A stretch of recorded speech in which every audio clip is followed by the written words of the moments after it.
Pensaba de que hoy os iba a hablar. La ilusión es uno de los temas que más me puede apasionar, porque creo que muchas veces la ilusión es más importante que la felicidad, porque es lo que está en la antesala de lo que sentimos.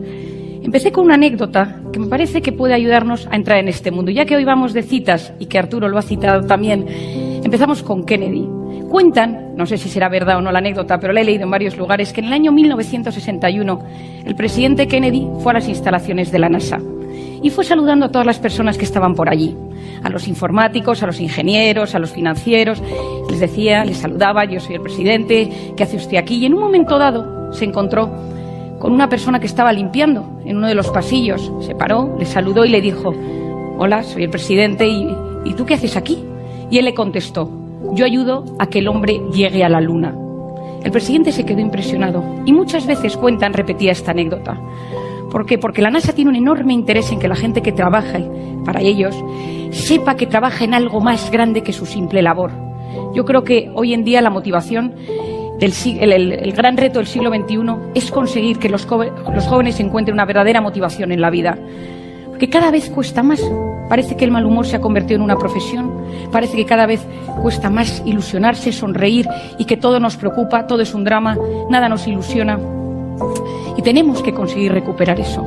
Esa motivación consiste que, a pesar de que nuestra labor sea pequeña o grande, porque no hay nada pequeño si en el fondo pertenecemos a algo grande y trascendente, y cuando pensamos que esto es así nos ilusionamos y hay cambios que surgen en nuestro cerebro.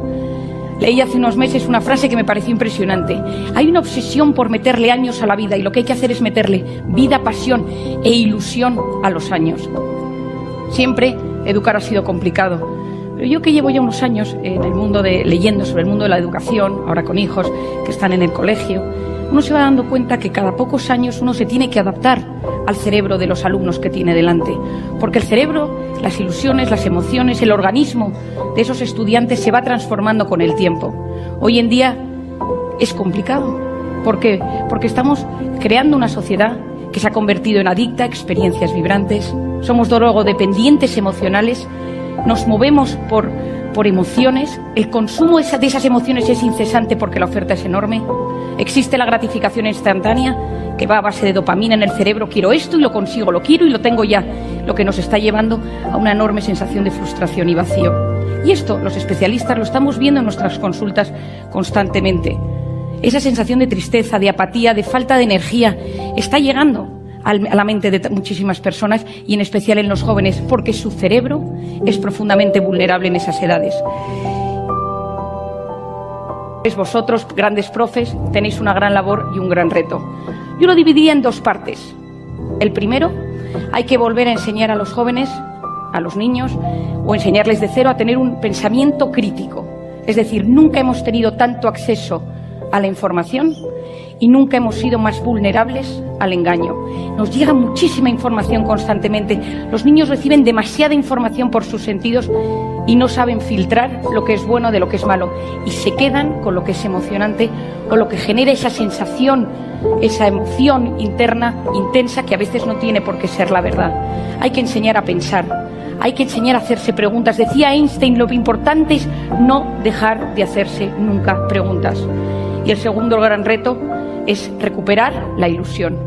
Yo creo que siempre, cuando uno lee sobre la infancia, la adolescencia, hace poco leía el libro de un psiquiatra americano que habla mucho de la adolescencia, y decía: qué gran etapa la adolescencia, donde se pierden muchos de los miedos, donde uno cree que todo lo puede conseguir, donde uno desafía los grandes temas de los padres, de los adultos. Lo que un adulto cree que no puede conseguir, el adolescente cree que lo puede conseguir.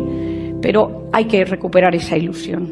Eso es clave, que esos jóvenes tengan ilusión en sus mentes, que quieran crecer, que quieran aprender. Y sabemos que la ilusión está muy relacionada con la actitud. ¿Qué es la actitud? La actitud es la voz interior. Todos nosotros tenemos una voz interior que va comentando: has engordado, últimamente tu mujer está un poco distante, la gente no te hace caso, la verdad es que tu suegra no te trata del todo bien. Y esa voz interior, sabemos a día de hoy, científicamente demostrado, que tiene un impacto directo en nuestras células, en nuestros genes y en nuestro estado de ánimo. Hay que educar esa voz interior. Que nuestra voz interior sirva para apoyarnos y no para hundirnos. Cuidado con el autoboicot que nos lleva a fracasar antes de haber empezado algo. Cuidado con esa voz interior que te dice no lo vas a conseguir, ¿para qué lo intentas? No hay nada que hacer. Hoy en día sabemos, y la ciencia lo respalda, que la actitud previa a cualquier circunstancia determina cómo respondemos a ella. Es decir, la actitud previa a un examen, a una oposición, a una cita de trabajo, a una cita romántica, a una prueba médica, a una exposición, a una conferencia, determina en gran parte cómo respondo a ello. Hay gente que dice, yo prefiero ir a los sitios y pensar que me va a ir mal, que no voy a disfrutar, que no vale la pena, porque si luego me lo paso bien, pues me llevo una sorpresa. Y yo siempre respondo lo mismo. Si te puede suceder algo extraordinario, no lo vas a percibir. Si de repente puede pasar algo realmente grande en ese lugar, no lo vas a ver, porque tu cerebro previo, la actitud esa previa que tú tienes a esa circunstancia, va a hacer que tú detectes cosas que suceden o no suceden donde te encuentras. Alguno quizá me haya escuchado hablar de esto en alguna ocasión, pero en el año 1949 Moruzzi y Magun, unos investigadores italiano y americano, descubrieron una cosa muy interesante. Se dieron cuenta que había una zona del tallo encefálico, que tiene un nombre terrible, pero una función mágica, que se llama el sistema reticular activador ascendente. Es una zona de nuestro cerebro que es como el gran filtrador, es un rastreador. Y lo que hace es que nosotros detectamos constantemente varios miles y millones de bits de información que llegan a nuestros sentidos. Pero nuestra mente solo se queda con aquello que es importante para nosotros. Nuestra mente solo capta aquello que nos importa. Es decir, el ejemplo clásico que habréis oído es la mujer embarazada que empieza a ver carritos de bebé en su barrio y dice, anda, un boom de natalidad en mi barrio. El que de repente empieza a ir con muletas y empieza a ver gente con muletas por la calle. ¿Significa esto que de golpe todo se ha alineado para que yo lo perciba? Lo que significa es que mi cerebro constantemente busca cosas del entorno que satisfagan mis ilusiones y mis metas. De todo lo que hay, mi cerebro busca aquello que tiene que ver con mis ilusiones. Por eso se dice que lo que el corazón desea de verdad, la mente se lo acaba mostrando. No significa que de golpe vaya a haber algo por arte de magia que vaya a aparecer delante, sino que esta zona del cerebro, esta formación reticular, lo que intenta es aliviar la tensión que existe entre mis sueños, entre mis ilusiones y la realidad. Intenta que en ese momento mi cerebro capte recuerdos, ilusiones, circunstancias, herramientas para que eso suceda. Al 90% de la gente que no le pasan cosas buenas, os resumo el libro en una frase, es porque no sabe lo que quiere que le pase y por tanto su cerebro no se lo enseña. ¿Quién es el gran inhibidor de esta formación reticular? ¿Quién es el gran inhibidor de esta zona? La pantalla, porque las cosas buenas de la vida suceden en la vida real. Y la vida virtual va a base de gratificaciones instantáneas que a la larga no nos llenan. Nos producen placer instantáneo, pero luego nos generan un enorme, enorme vacío. Por lo tanto, la pasión es clave, la ilusión es clave, la actitud es clave.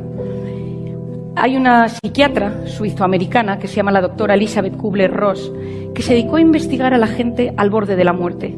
Y lo que hacía era hablar con ellos y mantenía conversaciones y tiene un libro muy interesante al respecto. Y una de las ideas más importantes de su pensamiento y de sus conclusiones es qué es lo que la gente se arrepiente más antes de morir. ¿Qué es lo que la gente más se queja antes de morir? Y la frase en resumen es, tendría que haberme arriesgado más. ¿Qué significa esto? Que el miedo nos paraliza y el miedo es la falta de ilusión. El miedo está en el cerebro y se activa con unas glándulas, la glándula de la amígdala, el hipocampo, cuando no están bien reguladas o cuando hay eventos traumáticos. Pero cuando uno consigue vencer esos miedos, cuando uno consigue interiorizar y luchar, uno es capaz de arriesgarse más, de ilusionarse y de producir cambios en el cerebro. El gran Ramón y Cajal, premio Nobel de Medicina, lo explicaba y lo expresaba con una frase importantísima que ha dado la vuelta al mundo. Todo ser humano, si se lo propone, puede ser escultor de su propio cerebro. Él descubre unas espinas, seguro que sé que hay profesores de biología, de ciencias, todos lo sabrán, las espinas dendríticas de Cajal, que son unas pequeñas espinas que están en el axón de las neuronas. Y una de las cosas que él observa y que hoy en día se conoce es que la gente que se ilusiona, la gente que le echa pasión a la vida, es capaz de mejorar la neuroplasticidad de su cerebro. Conocemos muy pocas formas de mejorar la neuroplasticidad del cerebro. El ejercicio, la meditación, la naturaleza, pero una sabemos que es la ilusión. No significa que yo tenga que ser una persona completamente irreal, que no conecto con las cosas, porque hay mucha gente que piensa que todo el tema de la psicología positiva, de la actitud, de la pasión, te aleja de la realidad. Yo soy la primera que me dedico a escuchar dramas todos los días. Yo soy psiquiatra y me dedico al dolor y al sufrimiento. Y siempre digo que todo ser humano está librando una batalla en mayor o menor medida en un tema de su vida. No conozco una biografía sin heridas. No conozco a alguien que no le esté pasando o le haya pasado algo terrible a lo largo de su vida. Y solo existe un antídoto para el dolor, para el sufrimiento, para la muerte, para la enfermedad. Solo hay uno, y es el amor. El amor a uno mismo, que es la autoestima, el amor a una pareja, el amor a la familia, el amor a los demás, el amor a los ideales y a las creencias, el amor a los recuerdos. Hay un estudio interesantísimo sobre cómo el amor a los recuerdos puede activar las mismas zonas del cerebro que cuando uno lo disfrutó en la realidad, incluso más. Hay un premio Nobel japonés, Susumu Tonewaka, que ha estudiado al respecto, y el amor al trabajo bien hecho. Ese amor al trabajo bien hecho puede aliviarnos en los momentos de dolor. Pero para que el amor funcione, hace falta que la ilusión esté ahí. ¿Y cómo podemos acercarnos a esto? Lo primero de todo, siendo realistas. Hay que ser realistas. Nosotros no podemos afrontar una realidad si la negamos. Es como si yo, que mido unos 63 aproximadamente, quiero ser una gran jugadora de baloncesto. Lo tengo bastante complicado. El realismo es clave. Y gran parte de los problemas que surgen a veces en la vida con un optimismo desbordado es que uno no es realista. Y eso requiere, primero, conocerme, quién soy yo. Lo segundo, comprender por qué soy así. Yo siempre digo que comprender es aliviar. Cuando uno se comprende, se siente aliviado. Lo tercero es aceptar lo que me ha pasado, mis limitaciones, mis errores, aquello que no puedo cambiar para luego poder superarme. Siendo realistas. La segunda es formándome. Decía el gran Séneca, la suerte es donde confluyen la preparación y la oportunidad. Hay que prepararse, hay que estudiar, hay que saber, porque el que estudia, el que sabe, el que se forma, es capaz de percibir mucho mejor las oportunidades. Después salir a buscarlo. Yo creo que pocas frases han hecho más daño que aquella de aparecerá cuando menos te lo esperas. Nadie va a venir a tu casa y te va a decir eres el hombre de mi vida, eres la mujer de mi vida, llevo años siguiéndote la pista porque quiero que tú trabajes en mi negocio. Las cosas hay que salir a buscarlas. Cuando uno sale a buscarlo, activa esa formación reticular de la que hablábamos, uno sale a buscarlo y si sabe lo que quiere, se ha formado, es mucho más probable que esto te suceda. Es mucho más probable que esto lo consigamos.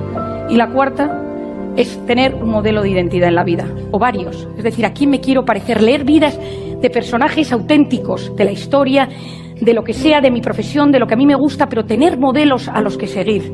Decía Confucio, si ves a un hombre bueno, imítale. Si ves a un hombre malo, examínate a ti mismo. Me parece importantísimo en esta sociedad volver a encontrar gente a la que inspirarnos, da igual de la época que sean.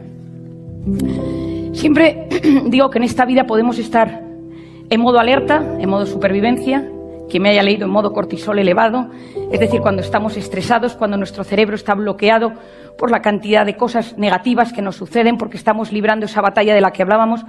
Y hay momentos que tenemos que intentar que sean los máximos, pero que desgraciadamente son muy pocos, en los que tenemos que llevar a nuestro organismo y a nuestro cerebro a un modo de pausa, a un modo de desconexión del estrés, y que en ese momento nosotros seamos capaces de ilusionarnos y de buscar cuál puede ser nuestra mejor versión. Siempre pienso que hablar de la mejor versión es un reduccionismo y encima he hecho una ecuación matemática al respecto. Creo que psicología y matemáticas casan poco en este asunto, pero nos puede ayudar a entenderlo. En un momento de paz y de serenidad decir, ¿qué es lo mejor que yo quiero lograr? Y para eso, formarme, lo decíamos, Luis Pasteur lo decía con otras palabras, pero la suerte favorece a la mente preparada, estudiar sobre lo que me dedico, sobre lo que me gusta, porque percibo mejor las oportunidades.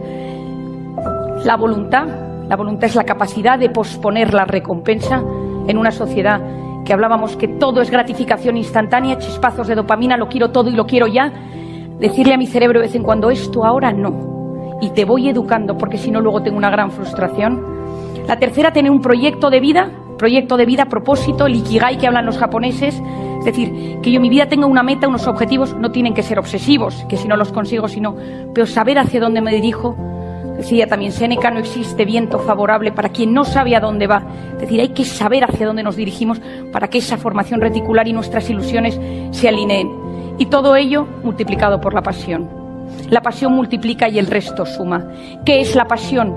La pasión es poner el corazón en lo que uno hace. La pasión es entregarse de verdad. Y siempre sabemos y decimos que cuando uno hace las cosas con ilusión y con pasión suceden dos cosas. La primera es que a nivel del organismo nuestro cerebro se lo cree.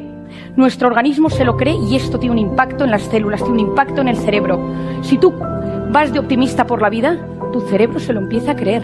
Hay estudios con actores, y a Arturo sería interesante también hacérselo con ese optimismo que desborda, en el cual uno estudia cómo es el cerebro de las personas, de los actores o de los presentadores, de la gente que actúa en la vida después de una obra de teatro, después de una película, y se ve que cuando una persona se mete mucho en su papel, se producen cambios en el cerebro. Nosotros tenemos que decir, el optimismo se puede educar. Las cosas se puede ver en clave de problema o en clave de solución, sabiendo y siendo realistas. La pasión y la ilusión y la actitud van ligados con un realismo en la vida que es muy importante y sin negar que hay cosas que de vez en cuando son negativas y nos hacen replantearnos las cosas. No olvidemos que la felicidad no es lo que nos pasa, sino cómo interpretamos lo que nos pasa. Y lo interpretamos según nuestro estado de ánimo, nuestra personalidad, nuestros sistemas de creencias, pero la misma realidad un día nos puede hacer muchísimo daño y de repente esa misma realidad 6 meses más tarde que no nos afecte tanto. Todo esto que estamos hablando, todos estos valores se construyen desde la familia, pero con el apoyo inestimable de vosotros, educadores y maestros. Muchas gracias, grandes profes, gracias por estar hoy aquí.